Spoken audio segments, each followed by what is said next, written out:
everybody. Hope everybody is doing good this evening. Welcome to tonight's Embroidery Happy Hour. I am Jeanette from Boricua Sewing and Crafts and hope everybody had a great week. So, as always, I'm going to tell you the rules of the game because this can sometimes get a little lengthy. But just to let you guys know, usually the first hour I hit the topic of the week. This week, we're going to be talking about finding your embroidery specialty. We always have to find out like what our niche is. So I was able to come up with a great list of different ideas to kind of help people to figure out what it is that they really want to do. Especially in embroidery, it's kind of, it can really get into like a really big spectrum, right? Of so many things that you can embroider. And especially if you're new, you can get lost in it all, right? So first hour, I touch the topic, share all the information that I have, all the ideas and stuff. And then after the hour, I always like to go down the chat and I like to say hi to everybody and answer any questions that anyone may have. Now, also, I did get reached out by a couple of you guys. Some of you guys wanted to do the Christmas in July.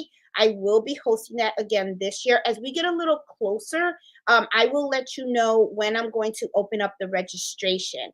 I do know also that some of you guys have been trying to reach out to me. As you guys know, I do work during the day. So kind of in the middle of the week, it's kind of hard for you guys to kind of contact me. I do promise that tomorrow morning when I wake up early in the morning, I'm going to be checking my emails. I'll respond to everything out there. And then I got to hit my orders because I am pretty swamped. I got this whole weekend completely booked, got customers visiting, orders that I have to get done.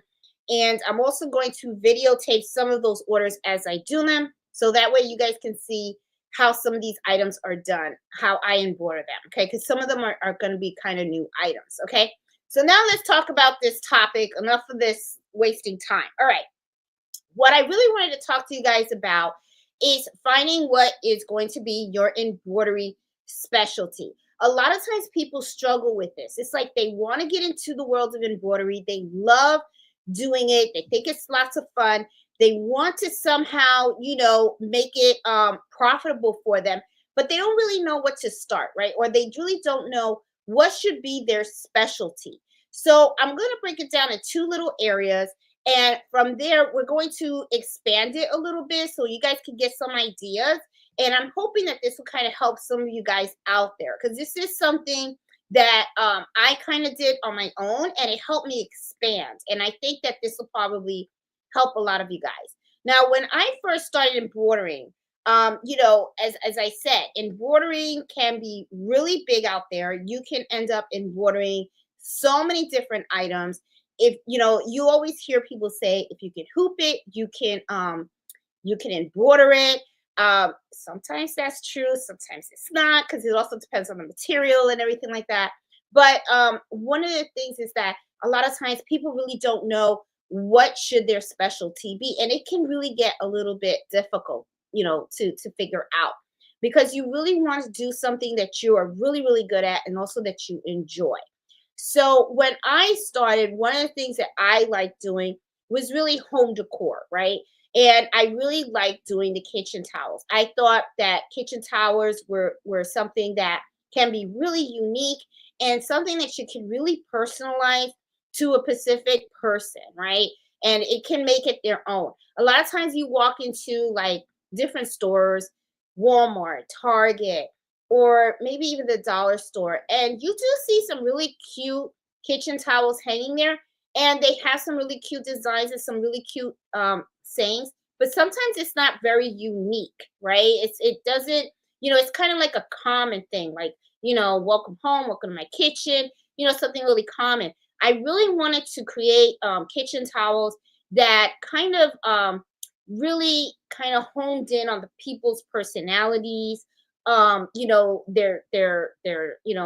things that they're proud of, like I'm really big on doing Spanish kitchen towels because, especially folks in Puerto Rico, we're very proud of our flag. And I said, I started with that. And then, people were like, well, why are you just doing the Puerto Rican flag? There's just so many different, countries throughout this whole world, right? So I was like, okay. So I started doing Colombia. I started doing, Cuba, and, Honduras, and a couple of other countries and stuff. And I started to expand and really started creating towels that were really, really different. Then from there, after I got really good at that, I started to expand. So just to give you a little bit of how I kind of struggled with it, because trust me, I didn't just like wake up and say, "Hey, I'm gonna do kitchen towels." I played with my machine too, and I did have to like sit around and think like, what is it that you want to do? What is it that I really want to home in on, right?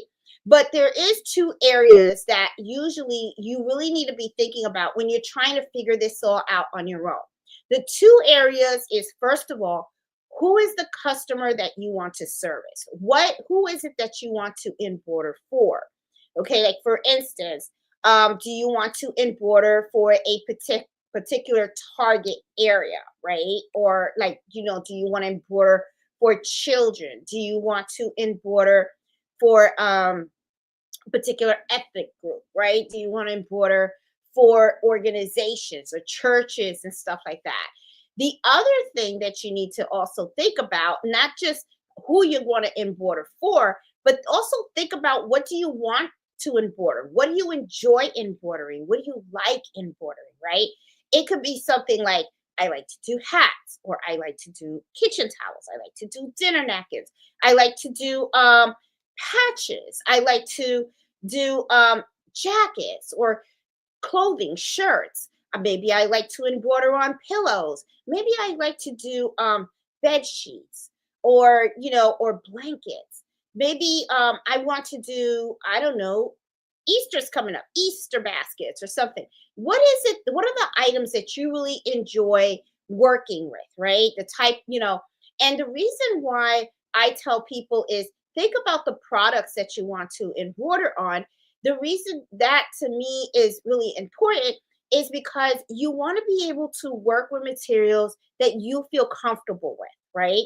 Like for instance, I'll give you an example. I personally do not like to embroider on materials such as satin and silk. First of all, they're very, very expensive fabrics. And to me, they can be kind of tricky to embroider because you can get some puckering if you don't use the right amount of stabilizer, or if you run your machine too fast, you can cause a snag or something like that. And it's just not something that I kind of like doing, right?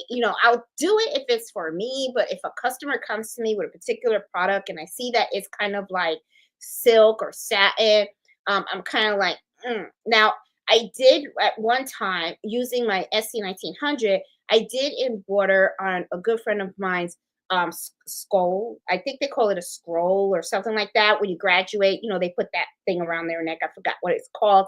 But I was super proud of her because she was graduating, and she finished her PhD, and I really wanted her to have her skull really, really special because it was such a huge accomplishment for her. So I just went and I made sure that I bought like a lot of them, okay, because I didn't know how this was actually going to come out. But I did it with the SC1900, it came out beautiful. And I ended up just using one and returning all the others. And I was pretty amazed how I was able to really get that accomplished on the first try. But I did go very, very slow, and I made sure that I didn't use a dense design and stuff like that. So, but it came out looking really, really nice. But it's really important for you to really pick products that you really are comfortable with, and so that you can really do well, okay? Because one of the things that you guys have always heard me say is that whenever something leaves your shop, you always want to make sure that it's coming out in tip top shape. And I'm gonna tell you something. I'm gonna share something with you that it was kind of disappointing, but hey, it was my fault. Okay, we all make mistakes, and I do want to show you something. I want to share with you something that happened to me this week. I did get an order for a baby blanket, and and it was a custom baby blanket and stuff. And I was in a hurry. I was in a hurry to get this done. As you guys know, I mean, not making excuses, but I just want to share what happened, okay? Because that way, if it does happen to you, you shouldn't be feeling bad or anything like that. and just be conscientious of what happened to me, because it could, so that way you can do whatever you have to do to prevent you from making this mistake. Okay. So anyway, as you guys know, I also embroider on baby blankets, and I got an order for a baby blanket, a custom one, and I was pretty exhausted. Came home from work, and I didn't have to do it that night. I had plenty of times to process it, but I decided to process it anyway, right? I think while I was walking around with the baby blanket, trying to get it hooped up and all that kind of stuff and everything, I accidentally stepped on it, not knowingly. Okay. I stepped on it, embroidered it, packaged it up, shipped it out. Customer got it, opened it up, loved the embroidery, turned it around, and there's my foot. Okay. So I was like, I can't believe I made that mistake. So because I did that, I just refunded the customer the money, because I was just like, oh my God, that's embarrassing. I did that. But, I was like, what can you do? Right? It was my mistake. I think I made mistakes before too, when I was really, really tired and I told myself I'll never embroider again when I'm exhausted. Yeah, I didn't learn my lesson, as you can see. I did it again and I screwed up. So, anyway, but let's go back to the topic. Okay. So, you want to make sure that those are the two areas that you should be thinking about, right? Think about the customer that you want to service, okay? Do or the community that you want to service. Then think about the products as well. But let's talk about both of these items differently, okay? Now let's hit the product first, okay? Think about what it is that you like to embroider. Do you like to embroider baby blankets? Do you like to embroider kitchen towels? Do you like to do the dinner napkins? Are you really good at the hats and stuff like that? If you decide to just go there, right, and say, I really like making patches. I love making patches. I can make patches all day, and I just want to specialize in patches. When you look at it like that, then what you can do is you can say, okay, I got this product that I really, really love, and this is what I want to do. Then you have to think about, how are you going to take this product and you're going to disperse it throughout the community, right? Like, for example, okay, I like making patches. So you're very creative with patches. Well, let's think about this, okay? Well, you can make packages for luggages. Okay, you know how people go on the airlines and then they're always trying to, they have to check in their luggage, and then they're afraid that their luggage is going to get lost, or they can't identify it as soon as it comes off the belt or something like that.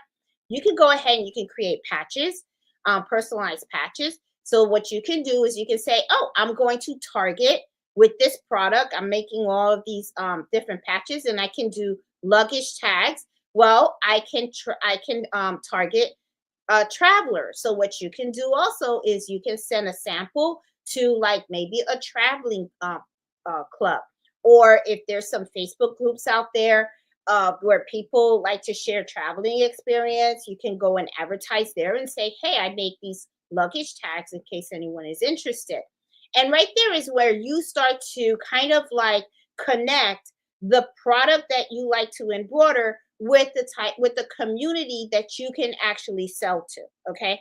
So and let's start another example. Okay. Let me see. Okay.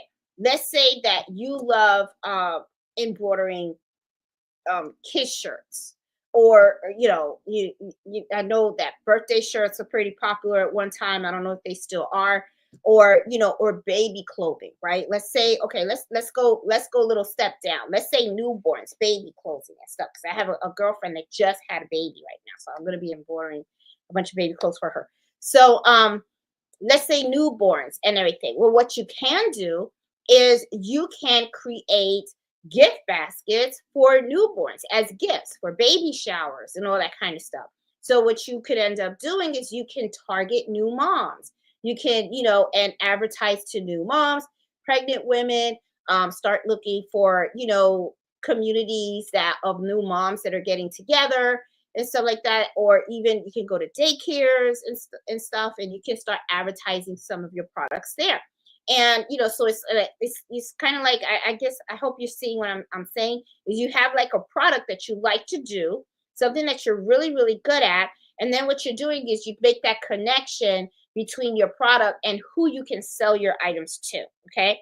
Now you can flip that. Okay. Let's flip that. All right.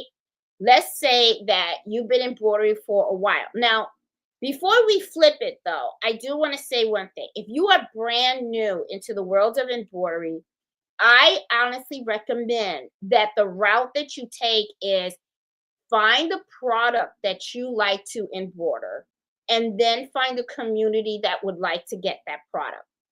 The reason why I say that I recommend this to be the way to do it is because you are familiar with how you are embroidering on that product. Like for an example, let's say you do the patches, right? You know patches inside out, you're familiar with it, even though you're new at it, you're doing pretty good at it. You know you can always pump out a solid product, okay? And your customers are going to be really happy with the outcome. However, though, if you go the other route, which now we're going to talk about, your expertise may not be ready for that.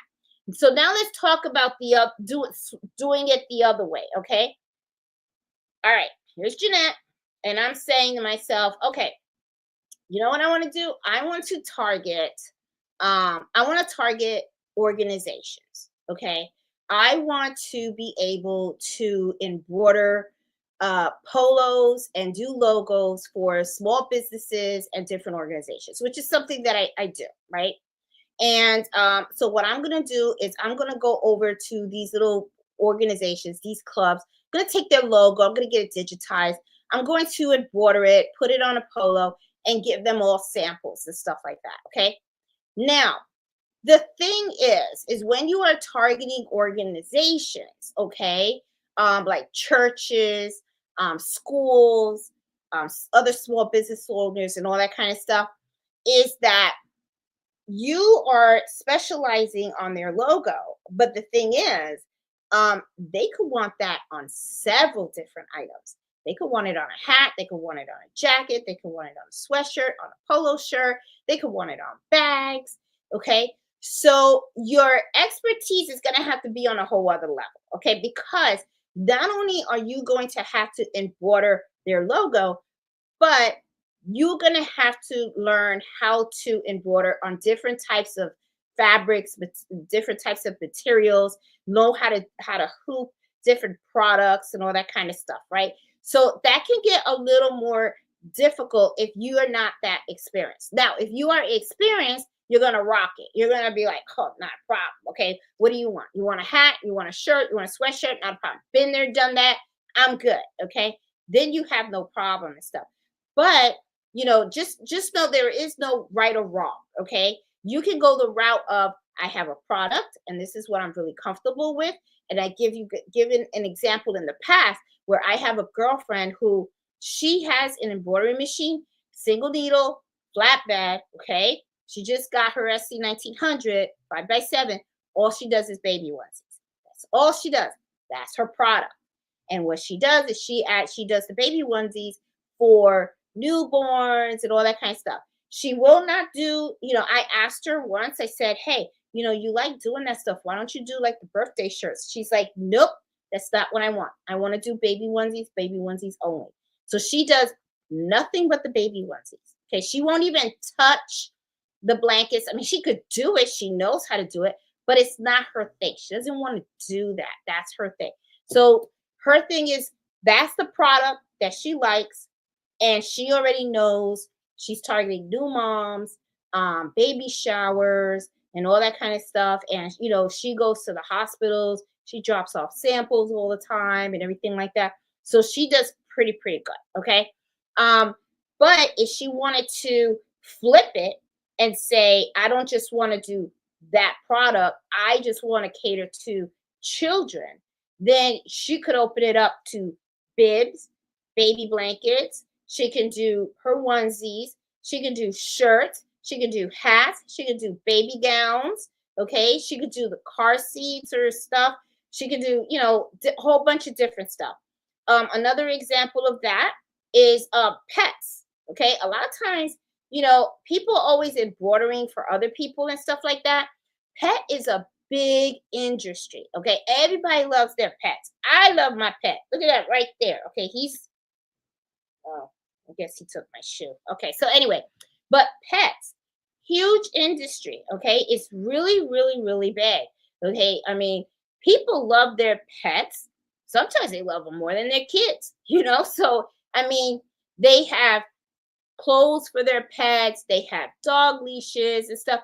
People love getting all that stuff embroidered, So, just certain things to think about. So, you know, there's two ways. You can think about the product to find out this is the product that I want to specialize in, or you can ask yourself, is there a particular group that you want to specialize in, okay, or an area that you want to specialize in. So I got like a list, okay, and I wanted to mention some of this stuff because I think that this would kind of help you guys to try to decide which area is good for you, okay. And what I'm going to do is I'm going to mention some of the groups or areas that you can think about for your embroidery. And I'll even talk about some of the stuff that you can do. Okay. So let's talk about corporate and small working with other small businesses. Okay. Now with them, okay, if you want to target that type of community and stuff, one of the things that they're definitely going to want is they're going to want like tote bags, they're going to want polo shirts, they're going to probably want jackets, they're going to want hats, because a lot of times what they do is they like to give these items to their employees, or they sometimes go to events where they go to talk about their company and everything. So the attire, they like to use that to kind of like show off their logo and their company, right? They want to represent. So when you're working with other small companies and stuff, that's one of the things that you're going to have to think about, right? Now, for example, this is another thing too. Think about, we're talking about working with other small businesses. Well, let's say that you just start, right? And you really don't want to work with a whole bunch of different products and stuff in a bunch of different small businesses. Some of the things that I mentioned right now, think about it. Let's say you like doing hats. You just love doing hats. You can do hats all day. Kind of like my girlfriend with the baby, with the baby onesies, right? You love doing hats. Maybe you got a flatbed machine, or maybe, you got a multi-needle or something like that, and you just enjoy doing hats, structured, unstructured hats. Hats come in different sizes, textures, and all that kind of stuff. If you decide you want to do hats, you can do very well. The hats is something that does not really cost much. If you go and you buy them by bulk and wholesale, you're probably going to be paying about, I don't know, maybe like $5, $6 a hat. And it depends on the hat. I've gotten hats cheaper than that. Okay. And then if you go ahead and you embroider them, you can personalize them. You can put people's logos on them and stuff. And hats will kind of fit with any community. With any community, you can do hats. Okay. Let's say you buy a bunch of baseball hats. You can put the cross on a hat, and you can sell it to churches, religious groups and stuff. You can if you like to do patches, right? What you can do is you can create the patches with the adhesive, and you can glue the patch on the hat, and then you can sell those to churches. You can sell them to schools, um, you know, uh, different organizations. You can do so much. Hats is something that almost all organizations wear. And it's not just hats. You can do beanies. You don't want to do baseball hats because you feel they're too big or whatever, too bulky for you to go ahead and embroider. And you love beanies. You can do that. Now, the only thing with the beanies that I caution is beanies is usually used on the winter time, right? So if you live in Florida, right, and you want to go ahead and you want to sell beanies in Florida, chances are you may not be able to have too much luck in selling beanies in Florida. That's kind of bothering me, because it's hot, okay? But I mean, from what I heard from my sister and my mom this year, Florida's got a little cold weather this year. So so you might be able to make a beanie sale this year. You never know. Okay. But yeah, so if you're working with with other small businesses, there's going to be chances that there's going to be different products that they're going to want you to embroider. The other thing is like they're going to look for corporate gifts. I worked with a business owner and they had me work on a whole bunch of polo shirts, not just for their employees, but they wanted to give the polo shirts out with their logo on it.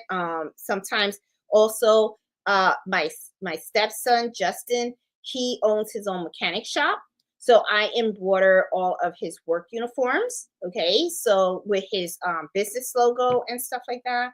I've done jackets for him. I've done hats for him as well. You know, so yeah, so that's a community that you can probably look into if that's something you're interested in. Another one is about sports and fitness. Okay, there's a lot of people that like duffel bags. They want their duffel bags embroidered either with a logo or their initials. They have their towels, where they go to wipe their face after they work out. Um, you know, uh, yeah, let me see. Let's see. Caps, bands, sweatbands. Sometimes people like to wear those little sweatbands and stuff. You can initial people's names on them as well. And here's another one. This one is pretty big. I myself have gotten into this one as well. Events and stuff, baby showers. I have done embroidery for baby showers. I've done tons of embroidery for weddings. Sometimes weddings, people want dinner napkins for their weddings. And that is very, very profitable, guys. It is really, really profitable because the thing is, when I do a wedding, it's not just one towel that I am, one dinner napkin that I'm doing for a wedding. Okay. So when I do weddings, usually they're asking for like 150 dinner napkins. Okay. So, it's a lot. And then sometimes, then you have like the bride and the groom. Sometimes people will ask you to embroider like a bathroom set for them, personalized. The bathrobes are pretty popular as well. The only thing is that like with the bathrobes, I like to do the terry ones, the ones that are thick. Sometimes I do get people that will come to me with like the satin ones, and I always go, I don't want to do that because of the puckering that can happen if you don't run the machine slow. And sometimes I just don't want to replace it if something happens. So, yeah, but birthday parties are another big thing as well. Different events like graduations. I talked about my girlfriend when she got her PhD. You know, um, I went and I did embroidery for her on her scroll. And I mean, there's just so many things you can even do. Handkerchiefs. Okay. I've done some handkerchiefs, fortunately, for some folks that, some friends and family members that I have lost. And one of the things that I did was, we embroidered some, handkerchiefs. I've also done the handkerchiefs for the weddings, for the mother of the bride, the father of the bride, the mother of the groom, the father of the groom.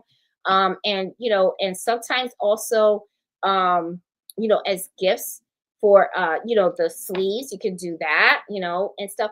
But this is the thing, when you're thinking about the community, right? You got to remember the community can come to you and say, hey, I want you to embroider a whole bunch of different items. And when they come to you to ask you to embroider a bunch of different items, you have to be confident that you're going to be able to not just serve that community, but serve them in all the different areas that they want their embroidery in. Okay. That's what you have to focus on. So that's why I kind of say that if you're brand new, and I'm not saying you can't do it, but what I'm saying is to play safe, right? Because sometimes I tell people, be careful. You don't want to take the ocean the whole day, right? The ocean is big. So why don't you just take little pieces of it and you'll eventually get there. I find that when you take the baby steps to actually get to the whole thing, you'll be a lot more successful, because what happens is if you go the other route, okay, where I kind of am in that route now, But the thing is, I can handle it, which means that I go ahead and I say, hey, I can serve these communities. I can do a whole bunch of stuff. So if you watch some of my videos, you see I embroider a whole bunch of stuff. I do jackets, different types of jackets. I've done robes. I've done pillows. I've even done golf bags. I've done golf towels. I practically all these different types of products. Okay. But the thing is, you have to be really confident that you know how to work with certain items. All right. And the thing is, it can be overwhelming. Okay. And what happens is, if you go ahead and you just say, hey, I'm just going to do everything, then what happens is you haven't built your skill set. That what ends up happening is you can create a towel and it looks okay, but I know it probably could have been better. But because you're not doing that repetitive process, right? You're not doing another towel and another towel and another towel and another towel. So you got it solid, okay? You're just doing one here, one there, then this product here, then another one there, then another one there. And you're not really, you're kind of all over the place, right? And it can get a little overwhelming. And then if you start making mistakes, then what ends up happening is then you can actually lose self-confidence. You don't want to do that. You want to be able to go slow, home in on something, know what you want, and focus in on it, be really good at it so that when you go ahead and you start to grow, okay, into and expand into other products, then you feel comfortable and you can say, okay, these are communities that I want to serve. And you serving these communities, I can go ahead and offer all of these different types of products. So that's usually to me the best way to do it. Some people just go gun ho and they just go all the way. But it like I said, has to be comfortable for you. Okay. The other thing also is sometimes you have to think about the seasons that we're in.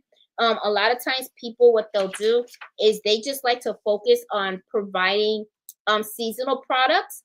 But sometimes also I notice that what they do, and I'm going to take this off, I'm a little hot right now. I notice what they do is they actually specialize in a particular product, but what they do is they just change it up to whatever season is coming up.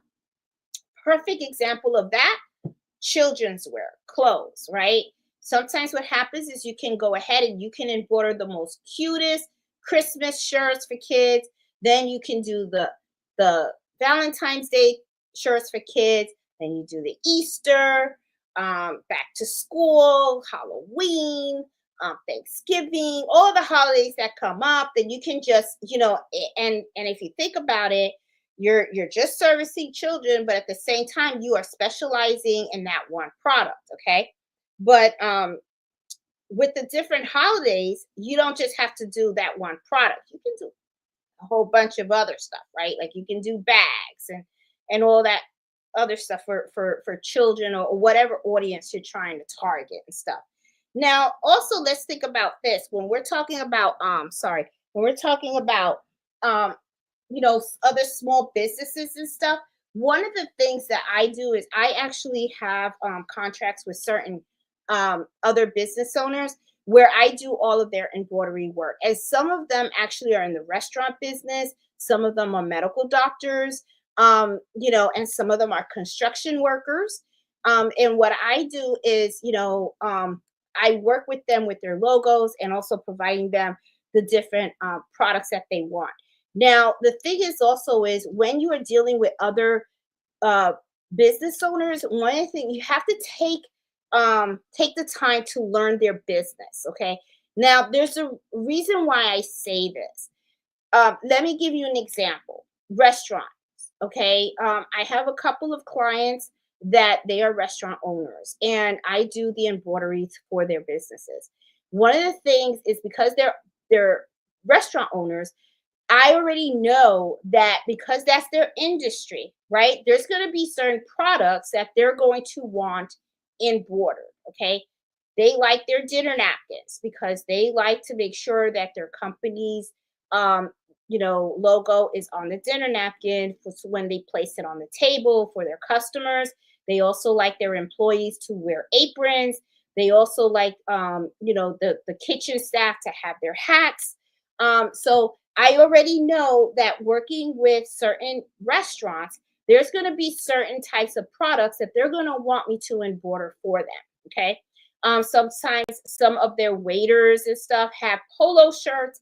They want the restaurant name on there. Sometimes they have the apron that they tie around instead of the whole apron that goes from the top to the bottom. Sometimes the waitresses have the ones that just tie around the waist, and I go ahead and I embroider those as well. So now also the medical offices that I work for, those clients, they usually come to me with their medical scrubs. So I have to go ahead and sometimes I embroider the logo of the medical practice. And then not only that, sometimes they'll ask me for some more custom work. They'll say, hey, can you put the doctor's name on it? Can you put the nurse's name on it? Or the receptionist or whatever. And then I do that. So, but the thing is, when you kind of work with other business owners, you should have an idea of what type of business they're in, because that's going to give you an idea of the type of products that they're going to want embroidered. Okay. And when you work with those type of business owners, you're also going to learn about not just the product, but the type of materials that those products come in as well. Okay. So it's just something for you to think about. Okay. Now, I did talk about some pet items and stuff. People love their pets. Sometimes you can reach out to pet walkers, or they have like doggy daycares as well. You can go ahead and you can reach out to them and say, hey, I can personalize leashes and stuff like that. Sometimes you can reach out to some of these pet owners and just say, hey, I'm an embroiderer, and I just want to know, I just want to give you a sample of some of my work. You can go in there, you can give them a leash, okay, and put their company name on it and stuff, and then just say, hey, if someone's interested, just let me know. I can personalize leashes, I can personalize their sweaters for their pets, I can personalize their bandanas and stuff like that. There's so many different things that you can do. You can even go to vet offices as well, and reach out to them also. Um, let's see. All right, automobiles. My stepson is actually owns his own auto shop in South Carolina, and I do his embroidery. A lot of the embroidery that I have done for him is really on the work uniforms for his business, okay, which has been mostly like the sweatshirts, the hoodies, the jackets, the hats. I've done his hats as well. So, you just, as you can see, there's common, right? There's a commonality of a lot of the products that can kind of expand to different types of businesses. So to me, what's important is that when you're trying to figure out what is it that you want to offer the community with your talent in embroidery, I always tell people, first of all, what's most important out of this whole thing, this whole discussion that we're having is, what makes you happy? That's what I like to tell people. What is it that you enjoy doing? What is it you really love doing? Okay. Because sometimes, like, I know what I do right now with my embroidery. Some people are like, well, I don't want to do that. Okay. For instance, I'll give you an example. I actually, not only do I work with a lot of other small business owners, but I also work with individual customers as well. That is something that sometimes, especially huge embroidery businesses, they don't even want to touch it. They don't want to bother with it because it involves a lot of time, okay, and a lot of patience. And I'm gonna tell you, sometimes it can get a little tiring for me as well, okay, because it's like, oh God, okay, I gotta work with this customer, but it is what it is, right? Somebody's got to service them, right? So I kind of, it can be kind of like, you got to have the patience, and you got to have, you really got to be in that zone thing. Okay. I always tell myself that, because it's not that they're bad people. I'm not saying that. I'm not saying that at all, but it's because they don't know. And they do know that they want something embroidered, but sometimes, it's that level of understanding is not there. So someone has to take the time to educate them and say, hey, okay, I understand this is what you want. This is what's involved in the process. This is how I run my business. And, so that all the expectations are laid out. You may not want that to be there. That might not, I've heard some people that do embroidery to come on and say, I don't want to deal with that. I don't want to deal with customers. I just want to do what I like doing, and that's it. And I got that. And there's nothing wrong with that. There's a lot of people, what they do is like my girlfriend, she does her onesies. Okay. And that's all she does. She doesn't want to discuss any type. Now, could she go ahead and do some of the stuff that I do? Absolutely. She's just as talented as me, but she doesn't want to deal with that. She just has, she goes out there, she shows her onesies, she has a book, people place the order, she processes the order, and it's done. Okay. The only thing she's got to question is what size onesie do you need? That's it. But I do a lot of custom work for not just the small business owners. And the small business owners, I don't mind so much because the thing is, there's quantity there. Okay. There's a huge quantity. So it's like when they come to me and we're having the discussion about the type of embroidery that they want, and and the colors and all that kind of stuff. It does take time to get all that information. But the thing is, I'm embroidering 50 to 100 shirts. So it's a huge, huge order. Okay. However, though, when I'm doing these onesies, that can be very time consuming because I'm only turning on the machine once. That's it. I have to set up the machine for one item. Okay. And a lot of times these folks that come here, they don't know, they don't understand, you know what I'm saying, the process and all that kind of stuff. So it can, it takes time. It really takes time. It takes a lot of your time and everything, but I really don't mind it. I really don't. But I always like to schedule those because I consider that like a consultation. I usually find my experiences, the first meeting is always the one that's going to be the longest because it's kind of like you're teaching them, and they're nervous and all that stuff, right? But after the first order and it's done, it's like they already know that the next time they need to get something embroidered, they're like, okay, I know how Jeanette works. I know the process and all that kind of stuff. And a lot of times it goes so much quicker because what they do is they'll be shopping and they go, oh, this I think I want to embroider that, but I'm not sure. They'll take a picture of it, they'll text it to me, and they'll be like, hey Jeanette, can you embroider this? This is the type of material. Because they already know. Jeanette wants to know what type of material that is, um, what I want on it, what they want on it, the color, and all that kind of stuff. And then, and they're like, oh, let me know when you can provide me a price. Because they know up front, I will not give them a price right away. I just don't do it. I don't do that. Okay. And I told you guys not to as well. The reason is because not two jobs are the same. Okay, I charge by time. I don't charge by the amount of stitches. I don't charge by, how big or small the design is, I charge by my time. Okay. I mean, I'm not saying I ignore all that, but I do take it into consideration, but my focus is more my time. My time is precious and I'm gonna get paid for it. That's just how I am. And if people feel that they can get something cheaper somewhere else, they're more than welcome to do that. But anyway, but let me keep going down this list because there was a lot. There was a lot. Let's see. Then I'm gonna talk to you guys about some of these communities and stuff. Now, how about in the summertime? Okay, let's talk about the summertime. Some people like to do a lot of outdoor activities and stuff like that. You can target different types of like runners groups. Okay, if people like to run, they're most likely they're going to be running with some kind of towel so they can wipe their face and stuff like that. They may want some towels with their initials on it. Pickleball is really huge now. Pickleball is really huge. You may want to do some pickleball bags or something like that, and embroider people's initials on it. Maybe there's a pickleball team out there. They may want their logo on it. Sometimes they want pickleball on their hat or something like that. And not just pickleball. There's baseball teams, basketball teams, swimming teams. I mean, there's just so many different things. Okay, some people like to bike and all that kind of stuff and everything.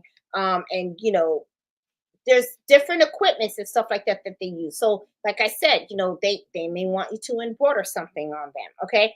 There's also a lot of charity events and stuff like that that sometimes people want embroidery done for.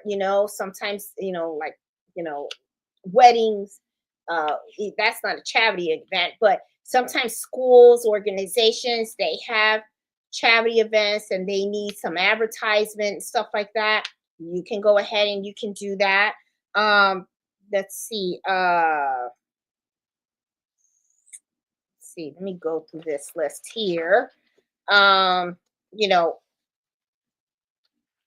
that's more let's see. I talked about seasonal. Uh some of this stuff is repetitive that I wrote down in here and stuff. Hobbies, clubs. You guys have seen me do clubs. I did the women's club. I did their embroidery. Um, you know, gardening clubs, chess clubs. Sometimes there's a bunch of clubs out there and stuff, and they have like their own little logo and everything. They want to embroider their logo on hats or jackets and stuff like that. So it's basically like two things. Like I said, you can go both ways, right? Focus on the product, okay, and then what you can do is then say, okay, this is the product that I really want to specialize in, and now I can come out and say what communities or what organizations out there that may need this. I want to do hats. I love doing hats. I can embroider hats all day. Who may want to buy a hat? Okay. Could it be, school? Maybe I can do hats for the school. Maybe I could do hats for moms and dads. Maybe I could do hats for kids. Maybe I could do hats for sports teams, stuff like that. You see where I'm going? Or what you can do is say, I don't really want to just work on one particular product. I really want to cater to a certain group, right? Or a certain organization. I want to provide embroidery products to a church, right? And churches always have different types of events, and they have like Bible. I think they sell like Bible covers. Some people may want their initials embroidered on a Bible cover, or they have like little Bible cases. They may want their initials embroidered on a Bible case. Sometimes people like gears, right? They like shirts and stuff like that with different Bible sayings on it, or a cross or something like that. Sometimes they have baptism events, okay? And sometimes they may want little blankets or gifts for baptism. In Catholic, I think they do the baptism, then they do first communion, then they do confirmation. Ooh, wow, I'm really testing myself. Okay, what did I learn in Catholic school? Okay, there's baptism, first communion, confirmation, marriage. Uh, I know death is one. I think there's seven. Isn't there seven There's seven. There's seven.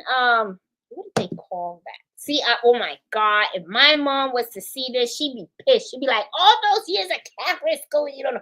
Seven sacraments. Man, I forgot what they are. But anyway, you can embroider for those events, okay? And Easter, they have, Easter's big. All right. Like right now, I mean, shoot, if you got a five and below by you, boy, you better go to those stores and get those Easter baskets. They have, you can embroider the Easter bunnies and all that kind of stuff.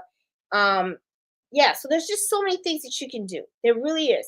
Just so many things that you can do and everything. So it really depends on the area that you want to focus on and stuff. Okay.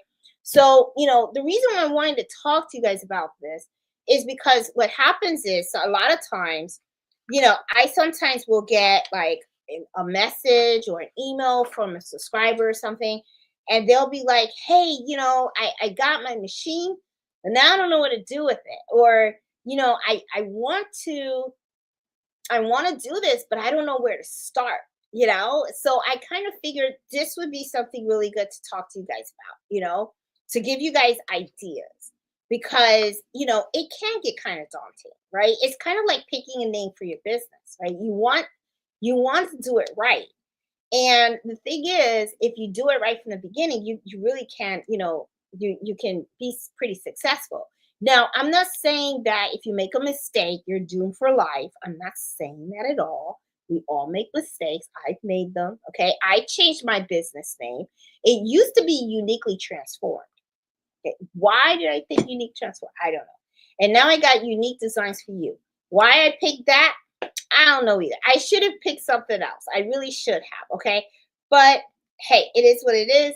And the thing is, it kind of stuck. Okay. Because now it's like everyone knows my business as that, as Unique Designs for You. So even if I wanted to change it, it would probably throw some people off. So it's kind of like, sometimes you got to be careful when you pick something because it may end up being permanent. Okay. So but it's the same thing like with how you want to do this, right? Like, how you want to start this. Do you want to really focus on particular products? And then this is the other thing, okay? Let's say you're new and you go, okay, I'm going to focus on a product. I'm going to do hats. Does that mean that within time you can't expand to something else? No, no, I'm not saying that at all. Okay, remember, this is your business. You run it the way you want. Okay, you started with hats. You excelled at hats. You are the hat queen or king. Okay, you know your stuff. You can pull out a hat like nothing. Okay, now guess what? Now that you're good at hats, now it's time for you to go ahead and try something else. Why don't you try polo shirts? Okay. Polo shirts, very lucrative, especially if you're going to work with other small businesses. Think about it. You can embroider the hats along with their shirts. And then once you get really good with the shirts, add the jackets. And then you start to grow little by little. And then before you know it,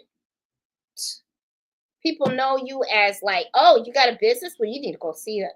You need to go see that person because that person can embroider your whole business wardrobe. Okay. They do the hats, they do the shirts, they do this, they do that. And then you're golden. Okay. So there is just it's how you're going to grow. Okay. So don't think that just because you start off with one area that you're stuck there and that you can't grow. You definitely can. Okay. And this is the other thing too. Let's say you go the other route and you say, you know what, I don't just want to do hats. I want to serve a community. Okay. So let's say you do that. And then you say, I'm going to go ahead and I want to embroider for the church.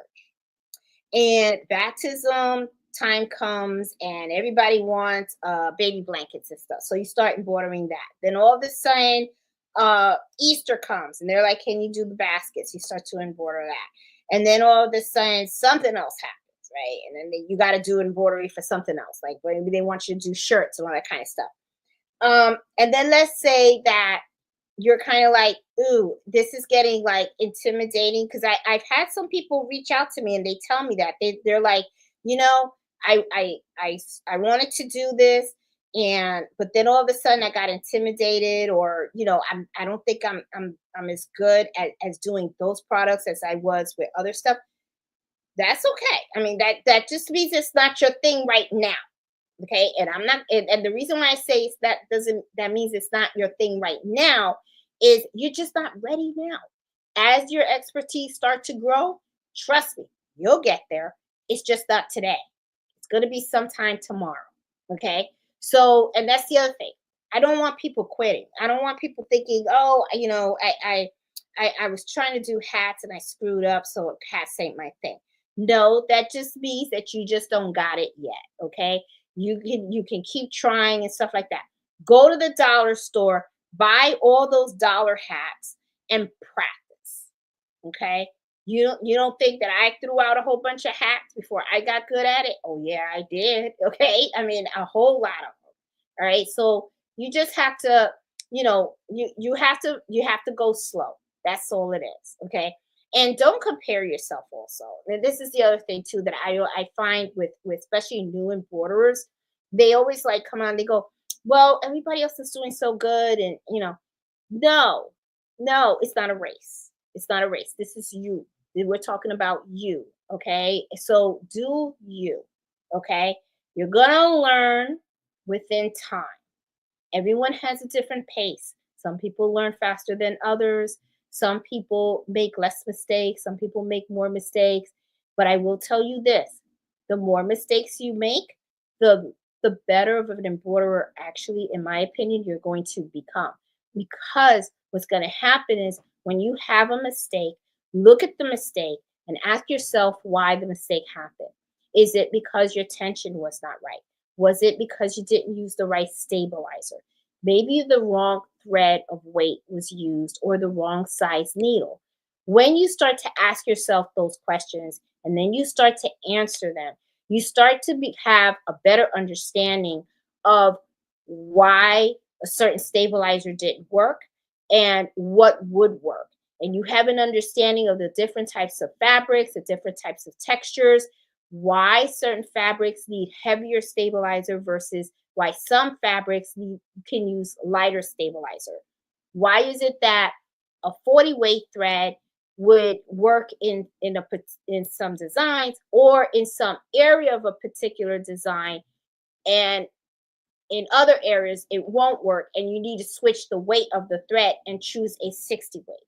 Okay, so you're going to learn that, and to me that is really the best, because that's when you really start to understand the art.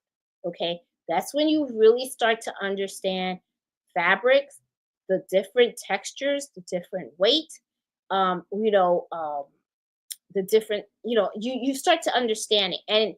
And when you get projects, when you start to understand that, that's when you can really start to master custom work.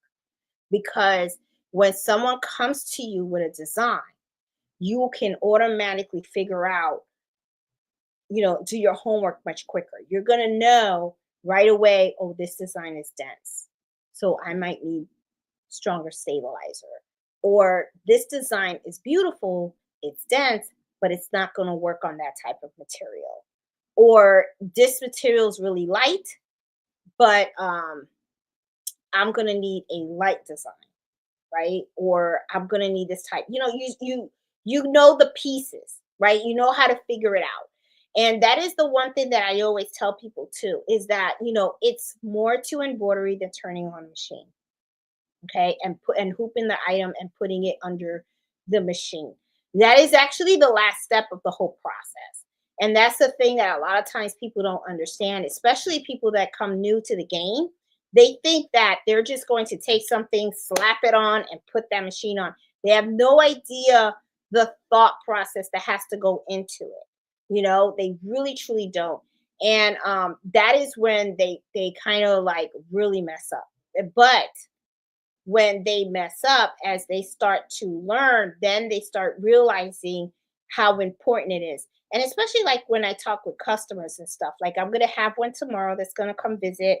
I have a golf bag that I have to embroider, and I think it'll be his first time. And he'll come up, and of course he'll pick his fabric and stuff, and we're working on a design that's going to be on the golf bag. And we're gonna have to play with the size, right? Because I mean it's a very special golf bag for his daughter, and I'm sure he's gonna want it to be perfect, and I'm gonna want it to be perfect too.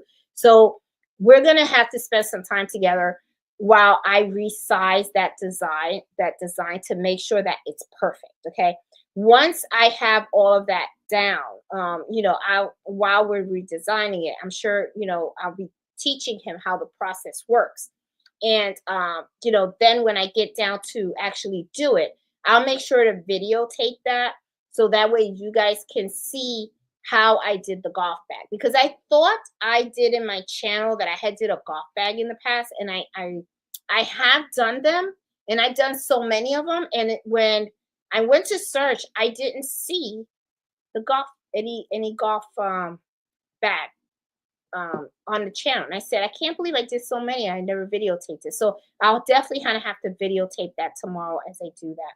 So that way, I can share that with you guys, just in case you guys ever get an order of somebody, doing a golf bag. And let me tell you something, when you do the golf bag, you know. And I may, I'm thinking what I'll do is I'll also throw a golf towel because I have plenty of extra golf towels there, so I'll probably throw one in there for as a gift as well.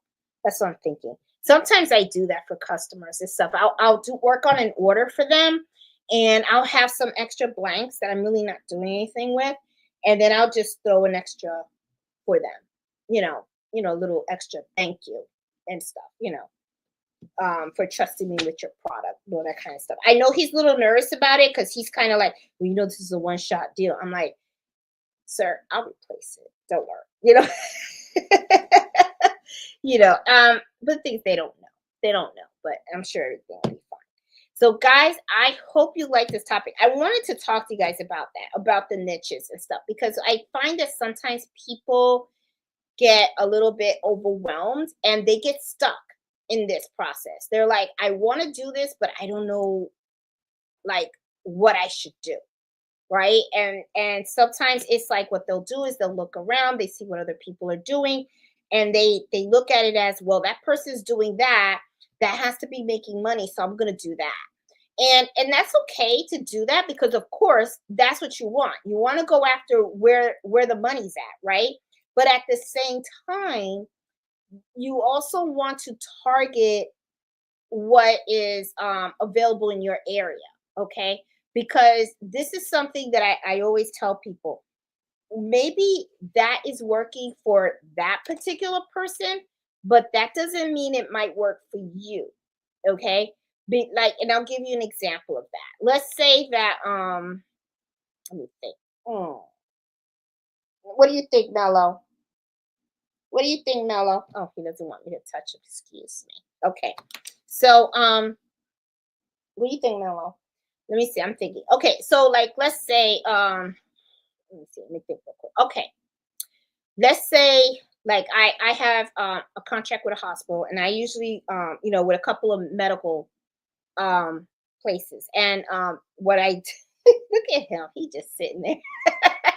So I work on all of their jackets and stuff like that. So I make pretty good money with that, all right? But let's say you're in an area where there isn't a lot of doctors and stuff like that. So of course, embroidering doctor jackets and scrubs and all that kind of stuff might not be something that's suitable for you. However, maybe there's a church by you, so maybe that's something that you can do. Or maybe there's a daycare by you, okay? And if there's a daycare by you, um you know or a swim team by you or something like that, something that you can cater to, you know what I'm saying?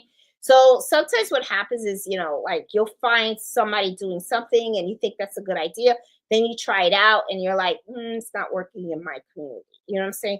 So you just also got to understand what the need is around where you are, right? So look around and see what communities are buying you, and see what how maybe the embroidery can fit in there, you know? And you can probably sometimes figure it out. It's gonna come. It's gonna come. You're gonna figure it out, and then next thing you know, you're gonna be like, oh, okay, this is something that's gonna work for me and stuff. But that's the other thing. That's why I tell people don't compare yourself with other embroiderers. You know what I'm saying? What works for them sometimes may not work for you. It's kind of similar like when people say, what machine? There are so many different machines out there, right? All the machines are different. All machines are different. Okay. Do they all embroider? Yes, they embroider, but they all have different types of functionality. Okay. So not all the machines are the same. One machine, if there's this particular machine that somebody out there uses, then it works for them. But at the end of the day, which to me is like the hardest, you have to figure out what's the machine that's going to work for you. What is the machine that you're going to enjoy working with? Which is the one that you're going to understand how it works? Because that's the thing. If you have a machine that everybody else uses and everybody's doing great, but you don't even know where the on button is, I don't know what to tell you. Then that was not the machine for you, okay? Because you got to know how to work it in order to use it.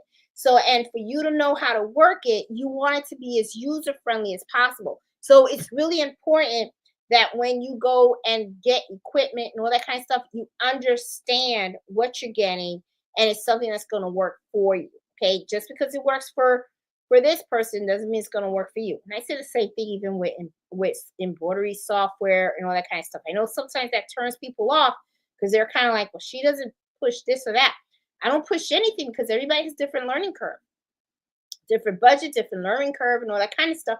And everybody has different needs. Like, perfect example. Like I said, my girlfriend, she does baby onesies, right? Could she use a multi needle? She could use a multi needle, but she doesn't really need it. It's just a baby onesie, and she's perfectly happy working with a single needle machine. It keeps her operational costs down. She didn't have to spend a whole lot of money on a machine, and she still pulls out a great product. She still makes good money. I mean, because you got to think about all the overhead and all that kind of stuff. That costs, and stuff. So I am going to go to the chat, guys. I want to say hi to you guys and see how you guys are doing. And yeah, I had bought coffee with it. Now my coffee's cold, so I'll just drink water and stuff. I have been pretty tired, and it's been kind of crazy around here. So, and cold and everything. And yeah, pretty tired today. I've been pretty tired. Went to work all week, and this weekend is going to be all nonstop, totally nonstop. I got to get up early in the morning, turn on these machines, work on an order, get that order done by 11 o'clock. I have to get Mello to the spa. He has spa day, so he'll be looking handsome tomorrow. I got to get him there by 8:30. You got your 8:30 appointment. That's right, Mello. So he gets his haircut tomorrow. So I got to get up early in the morning, turn on all these machines, and then while the machines are going, take him to the groomers, then come back, keep processing the machine, package up that order, get it to the post office. 10 o'clock, um, I have the customer with the golf towel coming, and then meet with him, talk with him and stuff, get his order going. And then I have another customer coming at 12. And then during that whole process, then also I have to pick him up from daycare. My sister has her live at 12, so I'm hoping I don't miss that tomorrow. But I gotta get that order. I have two orders that have to definitely be out the door tomorrow. One in the morning and then one in the afternoon. So I got to get rid of those two bulk orders. And then I also have a doctor that's coming with some doctor jackets, and then the golf bag. So yeah, I'm going to be pretty exhausted. So I'm going to try to get to hit the bed early today, so that way I can get up super early in the morning, turn on these machines, and start work, and keep going. Right, Mello? You gotta do it. He's so sweet. And he's my superman. You're what keeps me going, because I get you your bones. All right, guys. So I'm going to go down and say hi to you guys. I know my energy level is a little bit low today. I am really sorry. It's just that I am exhausted. And Bob is first today, and that's the patch king right there. Okay. Bob is really big on making patches. He does beautiful patches, by the way, but he uses very expensive stuff. He uses top-notch quality material, threads, and all that kind of stuff. He has posted on our Facebook group several times, and I think he does gorgeous work. And he has his own channel. So if you guys don't know, that is his channel right there, and he's doing really well too. He's got a lot of subscribers. He's big. So hey Bob, how you doing? Hey Marlene, how are you? How you doing? Oh, back from South Carolina. You're back in Florida, huh? And I see Robin and Marilyn. How you doing? Hi Tina. Hey Jenny, how are you? Hey Eleanor, how you doing? Hey Deborah, Miss Hemmings, how are you from South Carolina? Hey Emma, how are you doing? Iris, how are you? How you doing? I see SK as well. Hey, D Molly, how are you? Um, Judy Bauer, how are you doing? And there is my sister. That's Nancy from Gift Stage Q, and she has her live tomorrow at noon. She's doing all these projects and sewing and stuff. They all come out so nice too. She's a really good sewer. She really is. Me, no. Embroidery, got it down pat. Sewing, not my thing. But I'm still trying, that's for sure. Um, let's see. I see Cynthia. How are you? How you doing? Eartha is here. How are you? How you doing?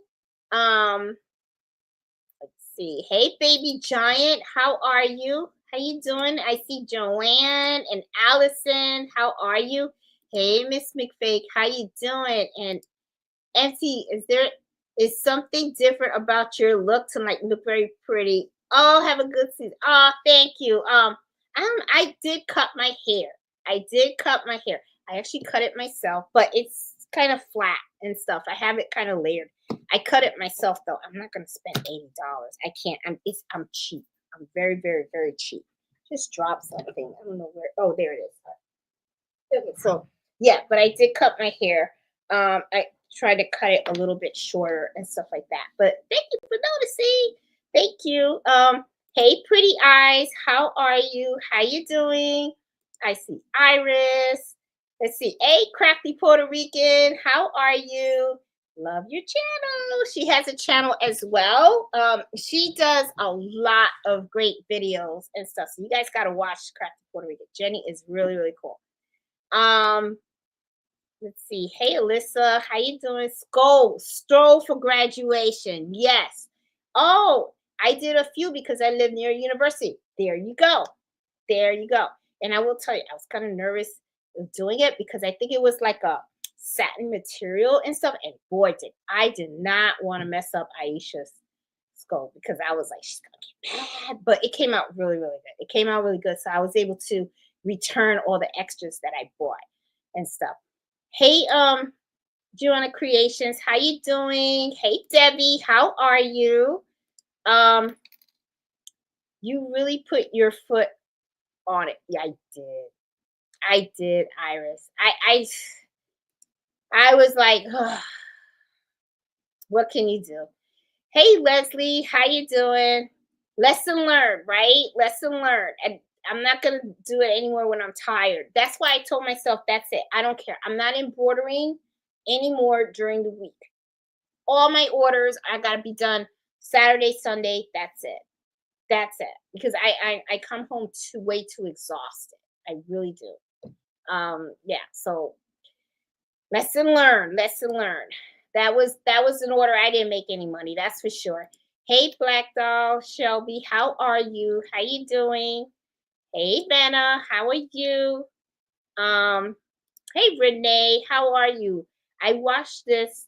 I watch you, but this is the first time I've sent a message. Love your chats. Thanks, Renee. Ah, well, welcome. Let's see. Oh, and Iris said I embroidered a beanie with my son's zodiac sign and one for his friend. Beanies are fun to make. They really truly are. I did love making beanies. It's 45 degrees. Hey Danielle, how you doing? Had to stop dropping the channel before jumping into bed. Gotta get up to work early. Oh, thanks for stopping by, Danielle. Um, let's see. Hey, Rivera. Hi, Jeanette. My son is getting married in July now. Oh, that's awesome. That is awesome. Looks like you're gonna probably be making some dinner wedding napkins. That would be really cool. You can do that, and you can do the handkerchiefs. You can do the groom and the bride jackets and stuff like that, or hats and everything. Oh my God, there's just so many things that you can embroider. Ain't that right, Mello? Ain't that right, Mello? And stuff. Maybe I'll import a bandana for Mello, and then he can go to the wedding. You know, I'll send Mello over there. You want to go to the wedding? You do? Okay. Hey, Gail, how are you? How you doing? Um, hey, Jeanette, have you gotten any orders for the baseball? I have. I have gotten orders for the baseball, but I will tell you, Iris, as cute as those baseballs are, they are they are very, very time consuming to embroider. And if you guys, for you guys that are new, let me show you what they look like, just in case you guys have never seen them. Okay, these are, I have a video on the channel showing you guys how to make these. These are, they're pretty popular. Okay, this is a baseball that's embroidered. Okay, and I did this for my son, called Course Junior, the little feet, and the time he was born. It has, you know, what is it? Sorry, upside down. Uh, how much he weighed, how big he was, and thought I had his date on it. Oh, I do. I have his date and the day that he was born. So these are pretty popular. But I am going to tell you something about this, okay? Very time consuming, okay? I do underprice them. So I'm going to have to adjust my prices. I do notice that sometimes what people do is they take these baseballs, right? They're just plain, and these are, and if you guys want to know which ones I buy, I right off of Walmart. These are the ones that I buy. Okay, the 8U, and I get them right out of Walmart. You can buy a whole basket of these. You get like 8 of them. Is it 8? Yeah, 8.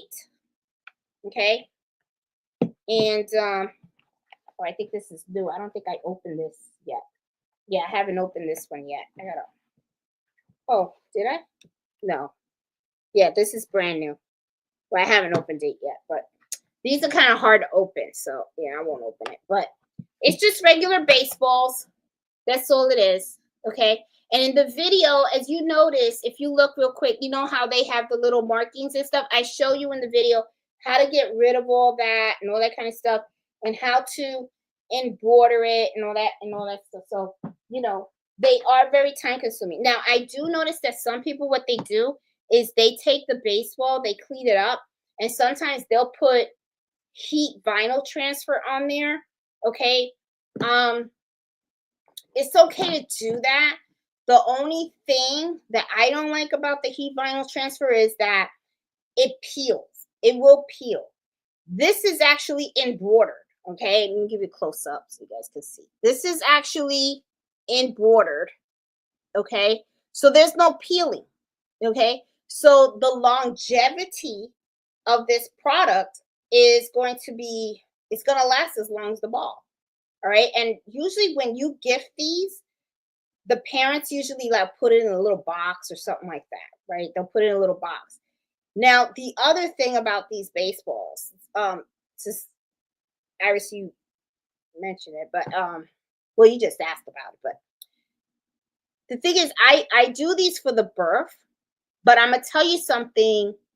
Now I'm thinking about it because I have a coworker that's having a birthday coming up. Maybe I'll embroider a baseball with their name on it. That would be pretty cool. I don't know. I'll think about it. But you can do this for birthdays. You can for weddings. If the bride and groom are into baseball and stuff, you can do a Mr. and Miss baseball, a wedding baseball. I mean, these are really, really cool. These are cool to make. They really are. They are time consuming because I sew it by hand. Okay, so yeah. But no, I get orders from them. I mean, I don't get like 50 or 100 orders, Iris, because if I did, my hands would fall off because it's not just embroidering the skin of the baseball. I have to re-sew that baseball together, and that's very, very time consuming. So it's like my hands would fall off, but I do get an order once in a while and stuff. And I forgot about the baseballs too. My girlfriend just had a baby, and I should make one for Henry. I should make one for Henry because now that Henry's born, I could get all the stats. all the stats for them. So, I'm gonna have to do something. Yeah, and everything. But yeah, but the baseballs are big. Now I have seen people embroider footballs and I've seen them do basketballs. But you got to take those balls apart and then put them together. It's a process, but I will tell you, I'm probably gonna look at my listing for my baseball, and I'll probably go up that price because it does take a long time to do it. And if that takes a long time to do it, I can only imagine how long it's gonna take for you to do a football or basketball because that's gonna take a long time too. Because you gotta like re-glue the whole ball together, and you gotta re-sew the football and all that stuff. Very, very time consuming. It really, really is. Hey Leslie, how you doing? Hey, my son's getting married in July, and I like to embroider the dinner napkins. Ah, okay, cool. My question is, what's the most requested? Last name, initial, or the couple's first names? I have had really both. I have had both. Look, I have one here. This is the couple's. I have to call the mom because she left this here. This is one. Oh, it's gonna be hard for you to see. Let me see if you can see it. I think you can. This is a W and an M. Okay, so this is something that a lot of couples do. Okay, let me try to make it because it's such a pretty design. I don't know if you guys can see it. There you go. I think you guys can see it now. But I know it's kind of hard to make out, but it is a W and an M. One of the things that I noticed that a lot of couples do is they try to make the initials not next to each other, but kind of like on top. And it's kind of like they're trying to create their own logo. So they'll take like the first initial of each person and they try to put it on top. The other thing that I've seen people do is just use the last name, right? So if they want it to be more simple, then they'll just do the last name. I've also seen people do the last name and then like do like little hearts or the last name with the date of the wedding. The only thing that I say about that though, it would make a cute souvenir, but one of the reasons why the couples kind of like just having the initial is because these are reusable. So like with this couple, what they did, Whitney and Michael, what they did was they had, oh, this was, I'm sorry, I was showing you the back because I was like, wow, that looks a little fuzzy. Let me show you the front. This, oh my goodness, guys. I was showing you the back of the embroidery. This is the embroidery. There you go. That's the design. What I was doing was showing you the back. Oh my goodness. Look, this is it. Isn't it gorgeous? This is really pretty, right? So this is it's like a W and then an M, but it's all together and stuff.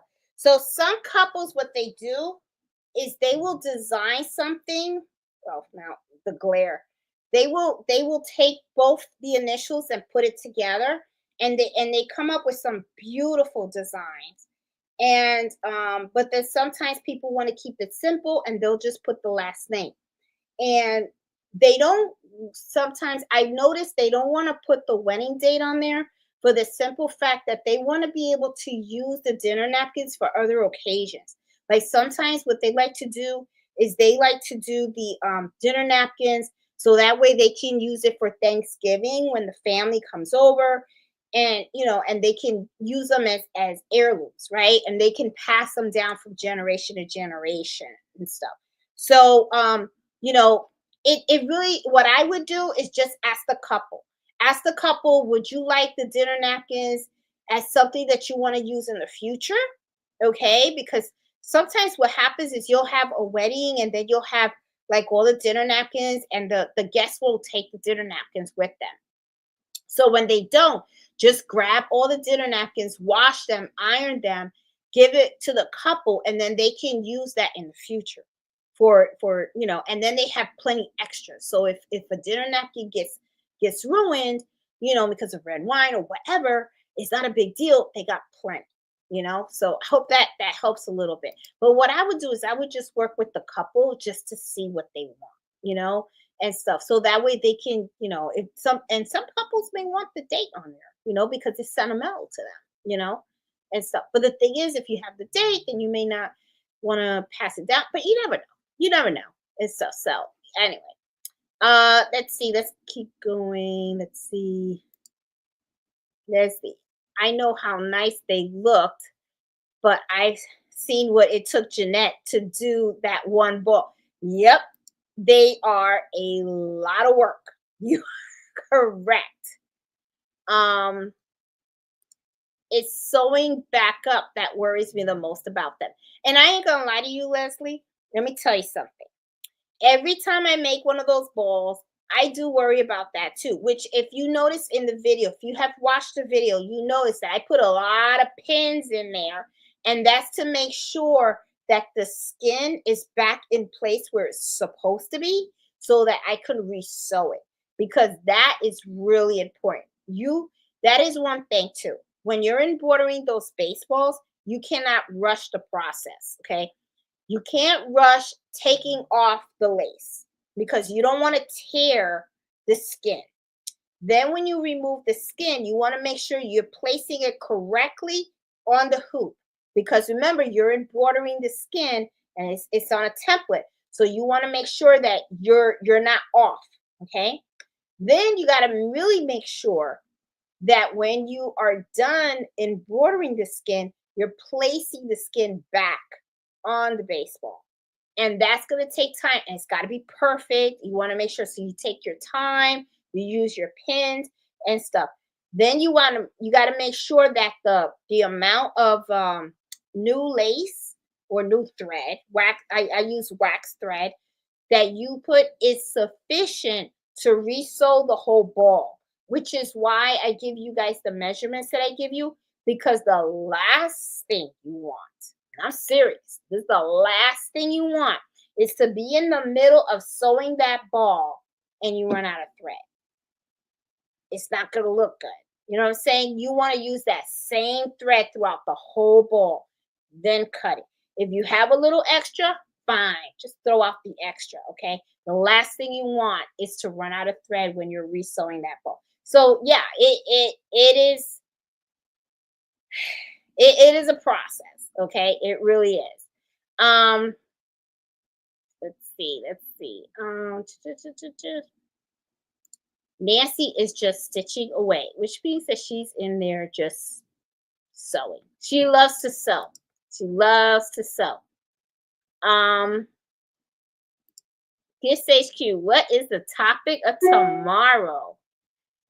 She probably got a whole bunch of stuff. She probably does. Hey, Angela, only 333 likes. Please give me that like button. And you know what's funny? I am trying so hard to get to 20,000, but in my defense, I have not been posting that much, and I really should be posting more. I really need to. I just been working, and I need to, while I'm working on orders, I got to pick up the camera. But I will tell you this: the reason why sometimes I won't pick up the camera and videotape is because some of these orders are things that I've already taught you guys how to make. You know, like embroidering a polo shirt, right? If I have an order of 20 polo shirts, I'm not gonna. I mean, how many videos am I gonna put on the channel of me embroidering 20 polo shirts or 50 polo shirts and stuff like that? So the thing is, when I post a video, I really want to be showing you guys how to do something new. That way, if you come back to the channel and you're like, "Ooh, I gotta embroider a polo shirt," you could just type polo shirt and you'll have 1 or 2 videos that show you how I do it. The same thing with kitchen towels or dinner napkins and stuff like that. I don't want the channel just to be like a whole bunch of stuff that doesn't really educate or help you. You know what I'm saying? So that's why it's a lot of times when I'm working on orders, I'm kind of like, and I don't really like doing the watch me work videos either, for the simple fact that it's just me working. It's just me working. You guys really aren't learning anything. So when I did do one of the Watch Me Work videos, I did it so that you guys could see how I handle a bulk order, right? The process, how I actually process it, because I do it like an assembly line. So to me, that was educational because it showed you how to handle bulk orders. But I just don't, I don't know. I just don't see the value of you just watching me walking around. I don't know. I mean, if you guys want to see that, I can do it, but you know, just so you can see where my mind is going. But if I'm wrong and you guys want to see that, then I can do that. Just let me know. You know, graduations. There you go. Graduations, big one. Um, Nancy says I have a few things to show some new items I purchased. She's been shopping, and update on my quilt. Oh my god. Okay, what I'm struggling with right now is picking a good business name. Yeah, that's usually the hard one. That is usually the hard one. And Jenny, one of the things that I would say is think about um when you name it, think about also what it is that you want to provide, right? Because like and what I mean by that is um there are some businesses that they do more than just embroidery, like Liliana's, right? And her business is embroidery print now. That's the name of her business. But that's what she does. She does embroidery, she does printing work and all that kind of stuff, sublimation, all that stuff. I tried the sublimation thing, it ain't my thing. I don't like it. It's just, I don't, I think it's unforgiving. That's the thing that I don't like about it. Okay. I had a bad experience with it. All right. I had trouble with ghosting. I mean, so I was like, and I hated it for the simple fact that I would buy these mugs and they were like $11 a pop. And every time I went to, do the sublimation on the mug, I got ghosting or it got smudged, something happened with the ink, and the next thing you know, that $11 mug was in the trash. And it got to the point where I had through 5 mugs, and the only thing that went through my mind was that's $55 in my garbage right now. $55. And I was hot. And I was like, I can't do this. Because to me, I was like, how are you going to profit? Now, I am sure that if I had kept at it and then I excelled, then I would be making money and stuff like that. But it was just not something that I was willing to do. I'm like, I really love the embroidery. I mean, working with these machines is really my thing. Okay, now I will tell you lately though, and I don't know if it's because I'm tired or whatever, the noise of the machines have been bothering me quite a bit. So now what I do is when I turn them on, I do put headphones on and I like to listen to classical music. So that way it's kind of like humming and I get to like just take my time and just enjoy the process. And my headphones kind of doesn't mess with the noise of the machine bothering me, and stuff. But yeah, I mean, it's like I love embroidering, but sometimes I can be okay with the noise, but then other times I'm kind of like, oh, the noise. But then I just like take headphones and I just put them on, and then I'm good. I'm golden, you know. Yeah, but getting a business name is you want something that's gonna really focus on what it is that you want to provide, right? And if you're going to provide more products in the future, you may not want to call it something with stitching and sewing or something like that. You want it where it can incorporate other things that you want to provide, right? So you want a name that's going to grow with you. I guess that's what I'm trying to say. But it's hard. It's not easy. It really isn't. Um,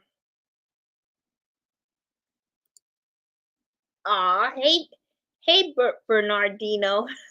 I hope I say your name right. I always struggle with it. Wow, Jeanette, when do you take?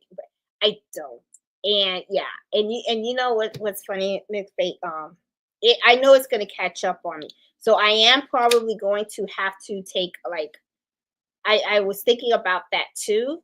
because people at my job, even one lady asked me, "Do you sleep? Do you ever sleep?" Because I get up so early in the morning. I'm at the office at 6. I'm actually the one that opens up the office, and I'm there all day, and I'm doing my job. I'm helping people and all that kind of stuff. My energy's got to be up, got to be alert, and all that kind of stuff. And then when I'm off work, and I'm getting my jacket on, they're like, "Hey, you just going home?" And I'm like, "Yeah, I gotta go home. I gotta go to work." And when I come here, it's usually because I'm answering emails, I'm working with customers and stuff like that, trying to get their orders situated because if I get an Etsy order, I process the Etsy order that evening, which that's why I screwed up already on that blanket. But Etsy orders, I try to get them out the door as soon as they come in that same night. And then sometimes I started doing the Easter baskets. Okay. I went to the Five and Below, two Five Belows, bought them out. Already, I've been selling the Easter baskets. I still have a couple more left. But the thing is, it's early, right? It's only February. And Easter, I think this year is at the end of April. So I still have March and April. So I'm sure those are gonna sell. So yeah. I'm not shipping my Easter baskets. I heard that people take the Easter baskets and they kind of like squish them and then they mail them out. I don't want to do that because I feel like if you squish it, it may not, you know, make it to the person that bought it in really good condition. And that's the thing. I don't want somebody to complain that the tail fell off or something like that. So I always sell them local and stuff like that. Yeah. So yeah, but I know I'm gonna get burnt out. So I am definitely going to have to take a break and do self-care and stuff like that. I used to go swimming, but I not going swimming anymore. And yeah, I shouldn't have stopped that. I think I should have just kept doing that because that used to be a good thing that I was doing. Hey, Bernita, how are you? How you doing? Hey, Mary, how are you? Thank you for being such a encouragement, even when you are so tired. I guess you guys know, you guys could tell I'm tired today. I know that all too well. Hope you sleep well tonight. Thank you, Mary. Yeah, I am. I can kind of tell. I guess you guys could tell I was exhausted today. Um, I can't. I can believe it would peel to me. That is logical. Maybe not others. Um, Hey Bob, since the baseballs are display items, I wonder if you could put something inside rather than the original core, something that you can expand or inflate and make the sewing faster and reduce the cost. You would still, well, they are display, but see, this is the thing, Bob, that I was when I look at those baseballs, you could probably put like some kind of balloon or something like that and expand it and stuff. I don't think it would look right, honestly. And the thing is, they want baseball. They really want baseball. You can't advertise it as a baseball if it's not a really true baseball, right? And even though they have it as display and stuff like that, it's like, And honestly, you can't. You have to take that baseball apart in order for you to embroider it. There's just no way around it. You got to take the skins apart. And then you got to put it underneath the needle. Then you have to resew it. And the resewing is done by hand, and it is a lengthy process. And this is the thing. When you are resewing that baseball, you have to kind of tug, and you got to use a little bit of muscle. You got to you got to know how to sew it, okay? Because you can't go too hard because you don't want that thread to snap, and then you can't go too soft because you need the skin to be taut. Um, when you are sewing this together, you need this skin, and this skin to really be together. Okay, so when you look at the baseballs, now I'm gonna tell you, I have to admit, I sometimes look at these things and I'm like, man, if it takes me about good hour and a half just to sew this puppy together, how the hell are they mass producing these things? Okay. They got to have some kind of special machine. Maybe I'll Google it or something and look it up and see if I could find like a video or something on how they actually mass produce these things. Because I'm sure they don't have a whole bunch of people sitting there with a round needle and thread tugging the way I'm tugging. Okay.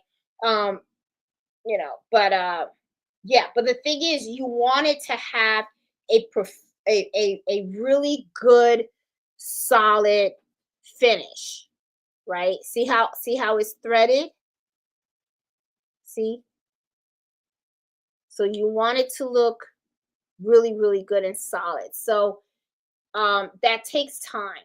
That takes time. And a lot of times people sometimes they have problems with the sewing back together.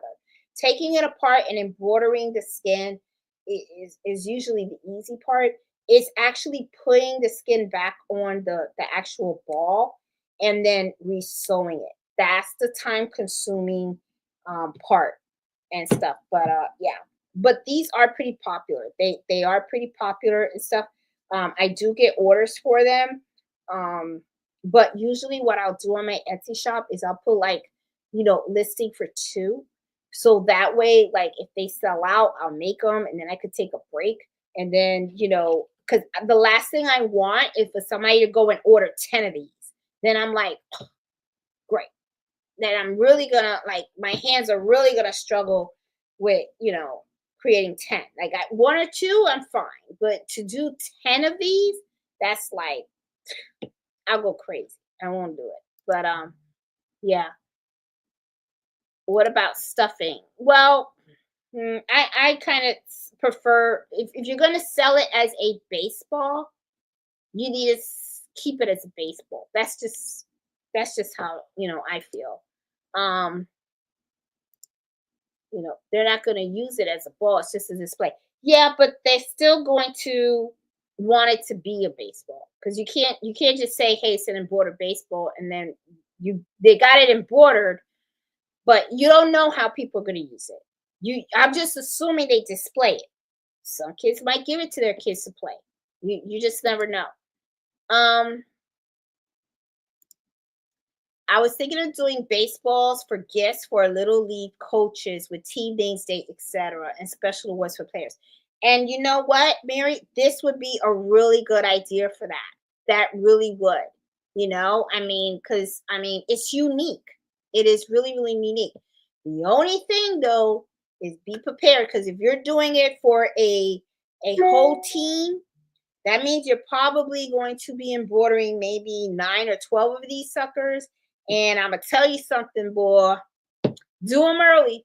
Do them early because you're gonna get tired. You're gonna get tired. I'm telling you. Thanks for the invite. You are so welcome. Hey, Pretend Bakery, how you doing? I'm so late. Have to go back and rewind. That's okay. Hey, Kim Cass, how are you? How you doing? Hey, how are you? I identify with you a lot. Ah, thank you. Hey, Jackie, how you doing? Want to know if I can talk in private. Need your advice. Send me an email, Francisca. You can send me an email. The email information should be in the video description and stuff. Um, Hey, Mary Rose, also like to hear the stories about interesting jobs. Oh, okay. I can do that. Keep the videos coming. Okay, I will. In another chat, I like to see how you package your products and mail them out. Usually when I do have videos, Mary, on that as well. I do have videos on the channel on how I do that. Usually, I'm gonna tell you, I usually try to use the most inexpensive way to ship out the products. Okay. That's when I'm shipping. Okay. And that's usually my Etsy shop. For local, there's no shipping involved. People bring them to me, they drop off their products, I do the embroidery, I do fold them out neatly and stuff like that, and so that way they can come pick them up. But because it's local, there's no shipping involved.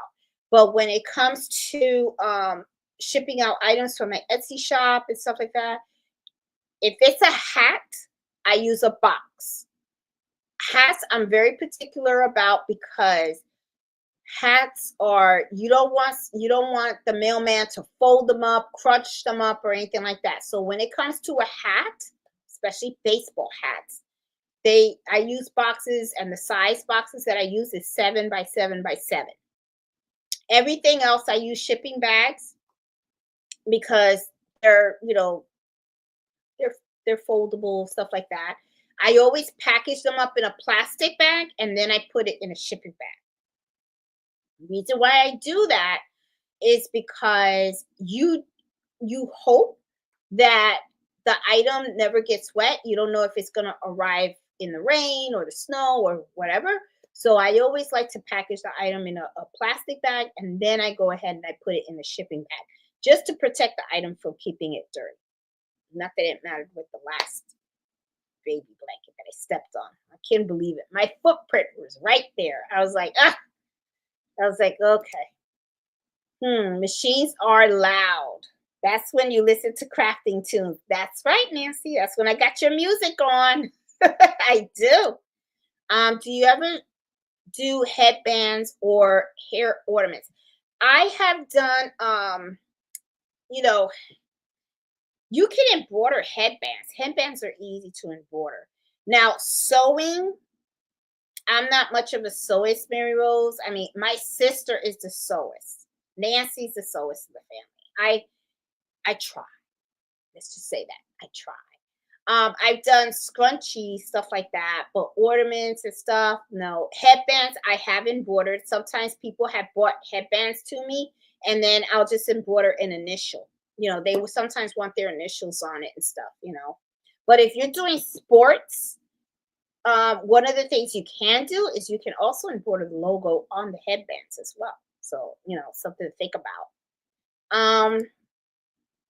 Looks at your ability or your name associated. You don't have to have one name on your website and another on Facebook. Confuses the customer and leaves lost sales. Yeah, and that's me. Because I have the channel, Boricua Sewing Crafts, but my business is actually Unique Designs for You. So, but I kind of have them separate. But Unique Designs for You mostly is my Etsy shop and my local shop. My channel is really not really associated more with the shop, because with the channel, I'm not really selling anything. I'm just teaching people. I like to teach people. So, yeah. But let's see. I sent a timestamp video to your inbox so you can see how they stitched it in factory. Oh, thank you, Bob. Thank you, because I would love to see that. Have you ever embroidered a football? No, that I haven't. I have seen videos of people doing it, but I don't want to get too much. Honestly, those items take time. They take a lot of time. The baseball itself takes enough of my time. Okay, I can't do it, especially right now. Me working full time and then doing this in the evenings and on the weekends, I don't have the time. So right now it's like I'll do this because I know how to do it, and I can do one or two at a time, right? Because in the footballs, the basketballs, the soccer balls, those all take a lot of time, and I just don't have it. I don't have it. I have to meet deadlines that I get from the customers and stuff. So it's just not feasible for me to do that. I have seen videos though on people doing that, and I will tell you it's time consuming. I think like with the basketball, I think they use a glue. They have to deflate it, then they have to take off the skin, embroider the skin, then they glue the skin back on, and then they I think they have to pump the air back into the basketball and stuff. And I was thinking of doing that because my son loves to play basketball, So I was thinking, oh, I could buy a basketball and I could put my son's initials on it or something like that. I was thinking of doing that as a gift, but I just never even got around doing it because when I saw the process, I was kind of like, that's a lot of work. And to do that, plus my orders and stuff, it's just I don't have the time to do it. It's just something I'm gonna have to wait till I retire. Okay, I'm supposed to retire in a year and 7 months. And with everything we got going on, all the craziness we got going on, I am kind of hoping that I will have um the pleasure of retiring early. I am hoping. We'll see. We'll see. So if I get to retire early, then maybe I'll start doing the football and the base, the basketball and everything else, and stuff. Because yeah, I'm kind of really tired. I'm really, really tired. I am so ready. I am so ready to go, boy. And I keep telling my husband, can I make it for another year and a half? I don't know if I want to. I don't know. So we'll see. We'll see what happens. All right, guys. Let me see. Hey, Leslie, how are you? All right, I think I got everybody's comments in the chat and stuff, and it is 10 o'clock. So I gave you guys the topic. I hope you guys found the information that I shared with you guys useful. I just wanted to see if I could get some of your brain cells going, especially those that are kind of new and really want to get into this area. It is really, really fun. Okay.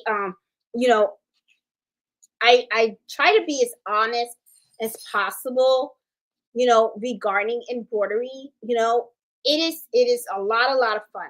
It is a lot to learn. Okay. But I don't want people to get discouraged. I don't want people to think that it's not doable and stuff like that. But I also do want people to have that understanding that it is something that you're going to have to commit to because there is so much to learn. Okay. You're going to make a lot of mistakes. There's going to be moments you're going to be discouraged, but you just keep going. Trust me, the reward at the end it's great. And there's a lot to explore. Um, you know, so I mean, I love it. I really do. I love embroidery. I really, really do. I just wish, honestly, I kind of wish I was already retired so that I could just do this. Because I kind of like it. And I really feel that if I wasn't working full time, I wouldn't feel as exhausted as I am. I would be able to process all the orders that I have in a more calmer pace. But now it's like I gotta push. So it's like I already know mentally. It's like, okay, Jeanette, when you go to bed, wake up early in the morning, throw yourself in the shower, so you can freshen up, get that energy going because you gotta bang, bang, bang. You gotta turn all these babies on and you gotta process that order because it has got to go out. The customer's gonna show up at 11 o'clock for pickup. It's gotta be done, because they have an event. And and they paid very well for it because it was like a last minute order, and I was kind of like, ooh, okay, and I was like, that's gonna, hmm.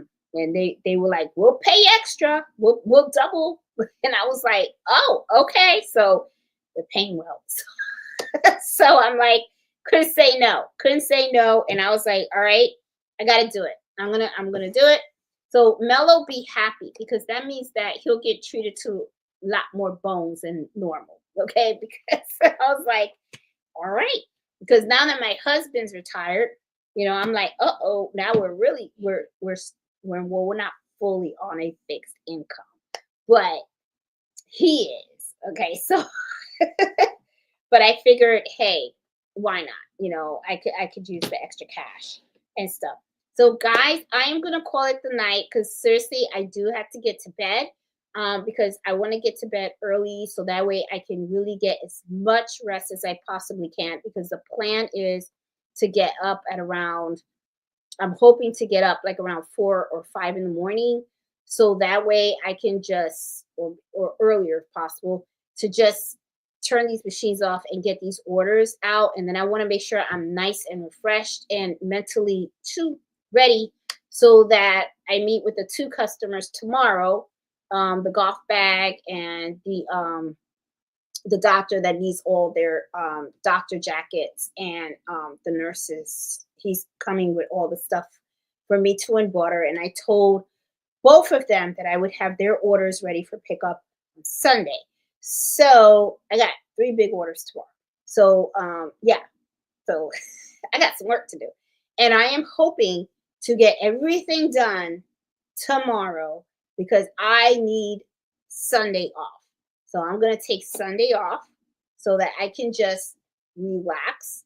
And my plan for Sunday is hopefully I'm going to take Mello and maybe go to an outside mall or go to like a park or something and just walk.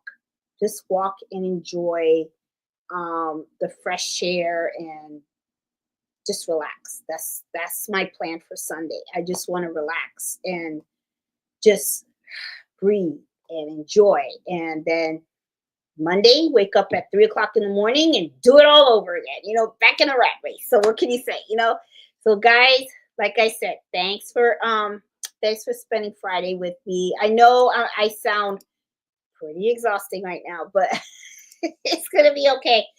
Jeanette will be nice and energetic next Friday. I promise. Okay. I'll be more energetic and stuff. So, and I am planning on videotaping tomorrow's golf bag because that is different. That's something that I have not, I have done several of those.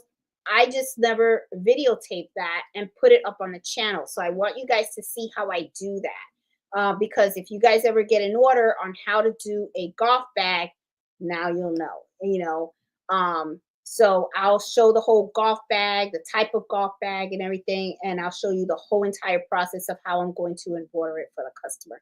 And I will make sure to post that up on the website by Sunday. And, yeah. And I also want to finish a birthday gift. Maybe what I'll do is I'll videotape that as well. So that way you guys can see, how I embroider that. A girlfriend of mine, and her husband had their first child this week. Very, very happy for them. And I did an Easter basket for Henry. And what I want to do is I want to do some baby onesies. So maybe what I'll do is I'll videotape embroidering some of the baby onesies and stuff so that you guys can see that. I know I have some videos on that, but I'll do a new one and stuff so you guys can see how I'm going to do that. So guys, have a good night. I hope you guys had a great, wonderful week. And I will talk to you guys next Friday. And I will have videos for you guys to watch this week for sure. So I will talk to you guys later. You guys have a great night, okay? And thanks for spending Friday night with me. So I'll talk to you guys later. If you like the video, please give me the thumbs up. If you're new, please consider subscribing. Trying to get to that 20K. I am trying to get to that 20K. So hopefully I can do it maybe by the end of this month or maybe next month. I don't know. We'll see. So I will talk to you guys later. Have a good one. Take care. Happy sewing and happy embroidering. So I'll talk to you later. Bye.